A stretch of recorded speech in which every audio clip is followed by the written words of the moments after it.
A brief history of the Comanche tribe. The masters of the plains imagined the open plains of America in the late 17th century, a land untouched by modern cities and highways, a wilderness stretching from horizon to horizon. Here, in this vast landscape of grassy prairies, rolling hills, and sparse woodlands, a transformation was about to occur. A transformation that would alter the course of history for not only the indigenous people, but for the entire continent. At the heart of this transformation stood the Comanche tribe, whose rise to power would make them the most formidable force on the Great Plains for over a century. The Comanches were not always the fierce, horse-riding warriors that history remembers them as. Their origins lie in the ancient Shoshone tribe, a group that lived in the inhospitable terrain of the Great Basin, a region that stretches across parts of modern-day Nevada, Utah, and Oregon. For generations, the Shoshone were hunters and gatherers, surviving in an unforgiving environment where resources were scarce, and the struggle for survival was a constant reality. But in the late 1600s, a dramatic event took place that would change the fate of the Comanche forever. Spanish settlers who had begun exploring and colonizing the southern parts of the North American continent brought horses with them. For the indigenous peoples, horses were a revelation, a creature that could carry them faster than they had ever traveled, with greater strength than they could have imagined. When the Comanches, then still part of the Shoshone, first encountered these animals, they saw not just a new mode of transportation, but a tool that could redefine their entire way of life. The Comanche were quick to adapt. They became some of the greatest horsemen the world had ever seen, mastering the art of mounted warfare in a matter of decades. This new mobility gave the Comanche a profound advantage over other tribes, as well as the European settlers who began to encroach on their lands. They soon split from the Shoshone and moved south, away from the Great Basin, and into the vast, fertile plains of what is now Texas, Oklahoma, and New Mexico. With the horse, the Comanche became unstoppable. They were no longer just hunters and gatherers. They transformed into skilled raiders and fierce warriors, capable of striking terror into the hearts of anyone who dared challenge them. The horse gave them the ability to travel quickly across vast distances, launching surprise attacks on settlements, taking what they needed, and disappearing before anyone could muster a defense. They were not only skilled with the horse, but with weapons such as bows, lances, and eventually firearms, which they obtained through trade with European settlers. The Comanches were not simply raiders, though. They were also shrewd diplomats and traders, establishing connections with other Native American tribes, as well as with European powers such as the Spanish and the French. The Comanches quickly learned that in addition to warfare, trade was a means of securing power. They exchanged horses, captives, and goods with their allies and enemies alike, always keeping themselves in a position of strength. This balance of violence and diplomacy helped solidify their dominance across the southern plains. Their military prowess grew to such an extent that they essentially halted the Spanish expansion northward and the French expansion westward. For nearly 40 years, the Comanche acted as a barrier, preventing European powers from further penetrating the vast plains that stretched across modern-day Texas, New Mexico, and beyond. It was not just their warriors that posed a threat, the sheer numbers of the Comanche. People made them an overwhelming force. At the height of their power, the Comanche could mobilize thousands of warriors to defend their lands or launch offensives against encroaching settlers or rival tribes. In the 18th century, the United States began to expand westward. The government envisioned the growth of new states and the opening of vast lands for settlement. Yet, standing in their way were the Comanches. Texas, in particular, became a focal point of conflict between the Comanches and American settlers. For decades, the Comanche dominated the Texas frontier, launching raids on settlements, repelling military forces, and asserting their dominance over the region. The U.S. government quickly realized that expanding into Texas and the plains beyond would not be as simple as it had once thought. For the settlers, the Comanche raids were a terrifying ordeal. Entire settlements would be attacked in the dead of night, with homes burned to the ground, livestock stolen, and settlers either killed or taken captive. For the Comanches, this was a means of survival and resistance. They understood that the arrival of settlers represented a threat to their way of life, and they were willing to fight with every ounce of strength they had to protect their lands and their people. Yet, despite their strength, the Comanche way of life was not without its vulnerabilities. As more settlers arrived and European diseases spread, the Comanche population began to decline. In the late 19th century, as the U.S. government ramped up its efforts to settle the plains, the Comanches faced a relentless series of military campaigns aimed at breaking their power once and for all. The Red River War of 1874 to 1875 marked the beginning of the end for the Comanche people. U.S. forces, armed with superior weapons and technology, launched a series of attacks against Comanche villages, destroying their food supplies and killing their horses. The Comanche were forced to surrender, and in 1875, their last free band, led by the great war chief Quanah Parker, finally laid down their arms. Quanah Parker was a figure of immense importance in Comanche history. Born to a Comanche chief and a white woman who had been captured by the tribe, Parker straddled two worlds. After the Comanche surrender, he would go on to become a prominent leader, working to help his people adapt to their new reality as they were forced onto reservations. Under his leadership, the Comanches would find ways to survive, even as their traditional way of life was dismantled.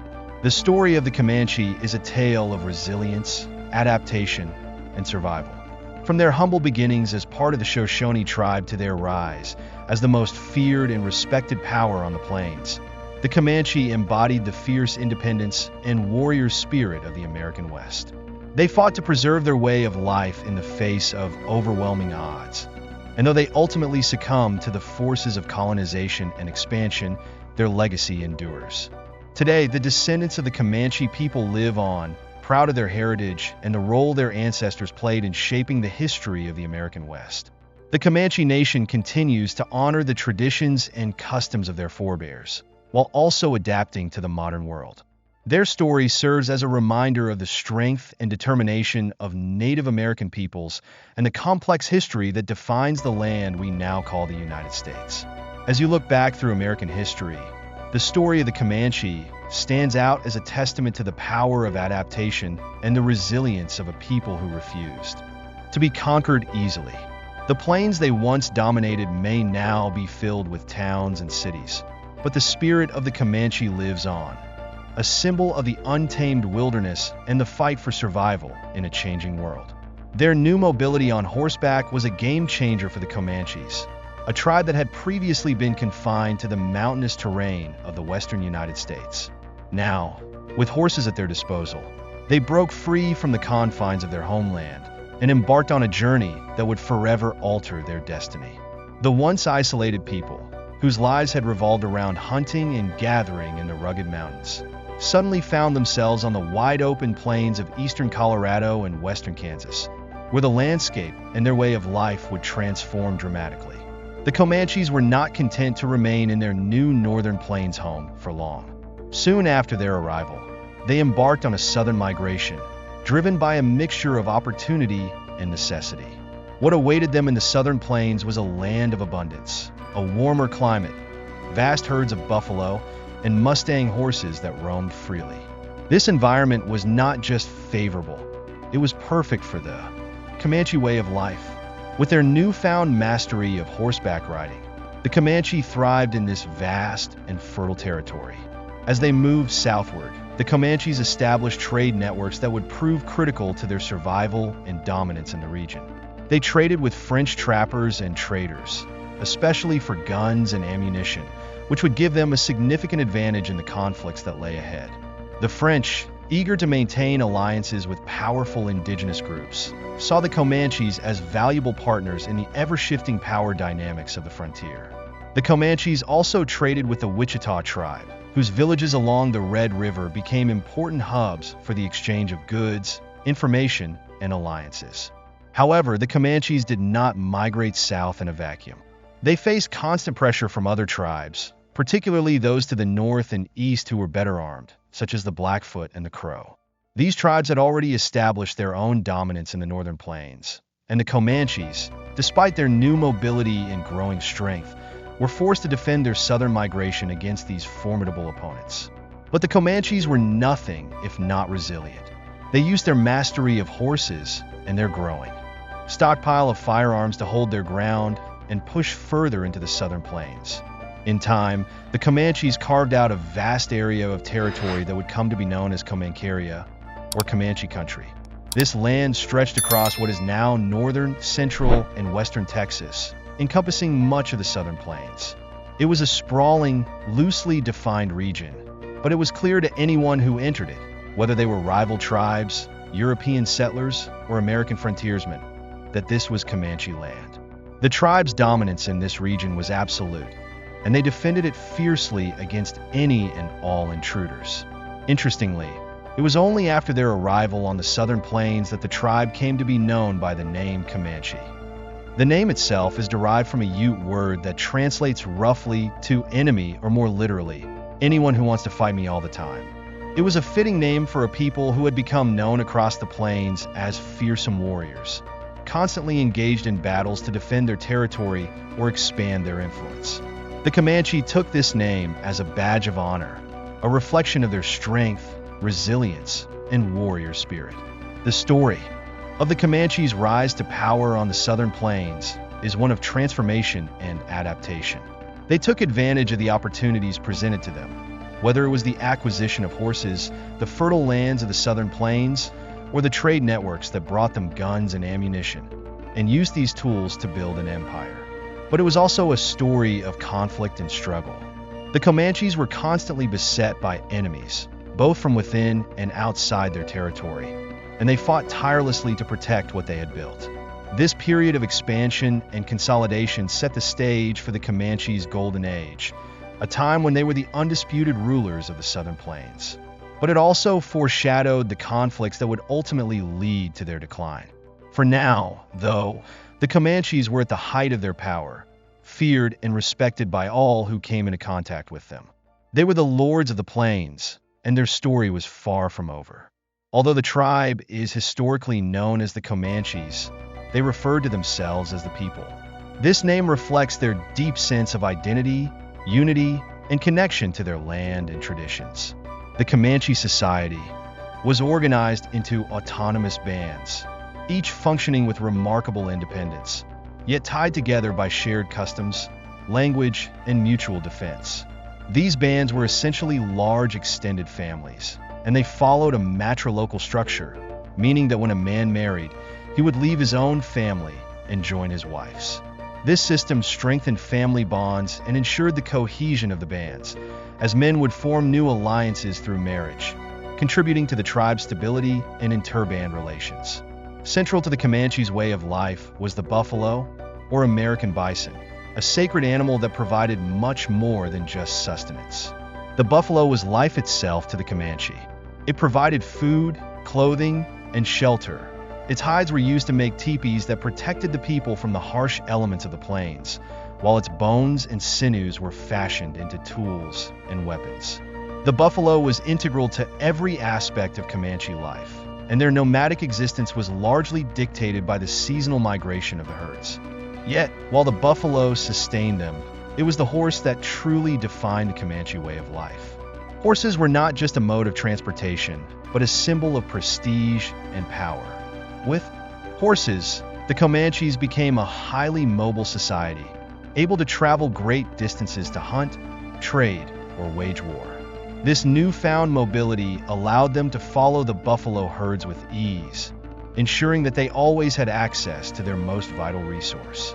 The horse also gave them a significant advantage in warfare, as they could now conduct swift raids on rival tribes and European settlers, striking with deadly efficiency and retreating before their enemies could retaliate.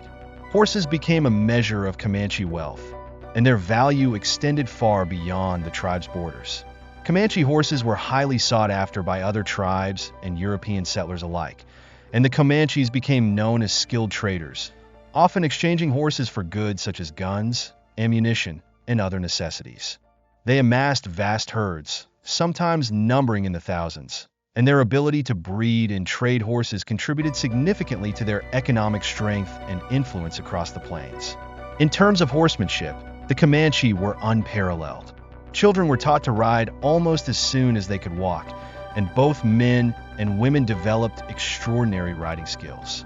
It was said that a Comanche warrior could ride a horse bareback at full speed while shooting arrows, with deadly accuracy, or wielding a lance with expert precision. Their ability to control their horses in battle made them nearly invincible against enemies who fought on foot, and even other mounted opponents found it difficult to match the Comanche's skill and agility. The Comanche also instilled strong democratic principles within their political organization.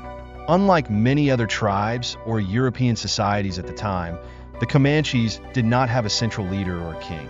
Each band was led by a council of elders and warriors, and decisions were made collectively. Leadership was not hereditary, but was earned through personal merit, bravery in battle, and wisdom in council. Chiefs were often selected based on their ability to lead and protect their people, and they held their position only as long as they had the confidence and respect of their followers. This system of governance ensured that power was distributed fairly, and everyone had a voice in the decisions that affected their band. Despite the challenges they faced, whether from rival tribes, European settlers, or the relentless pressure of expansion from the U.S. government, the Comanches maintained their independence and autonomy for much of their history.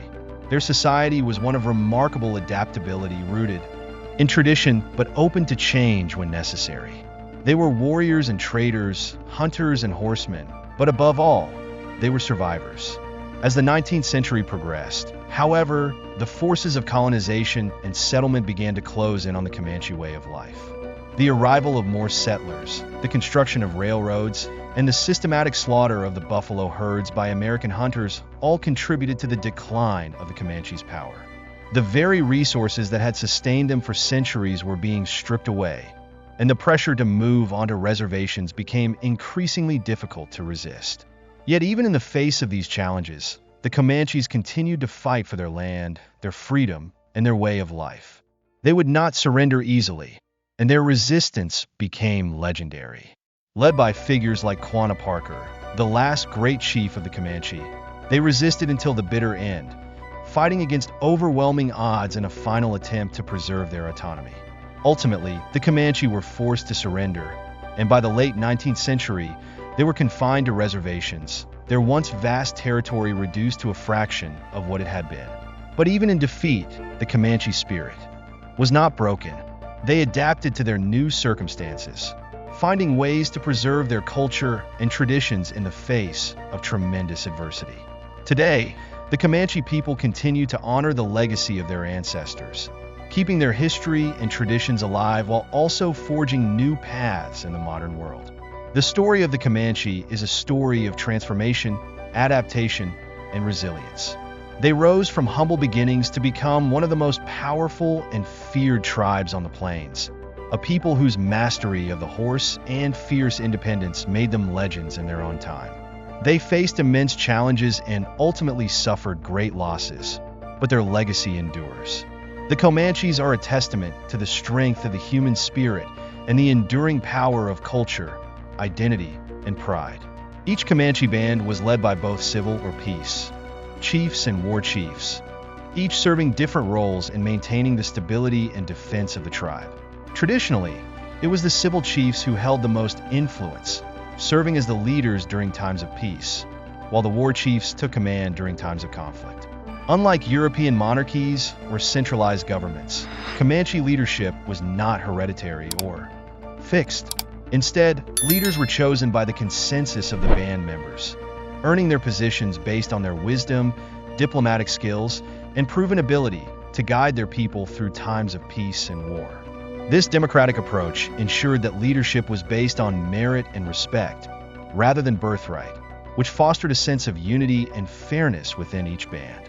In the early 18th century, as the Comanches expanded into Texas, their migration brought them into conflict with other tribes that had already established territories on the southern plains.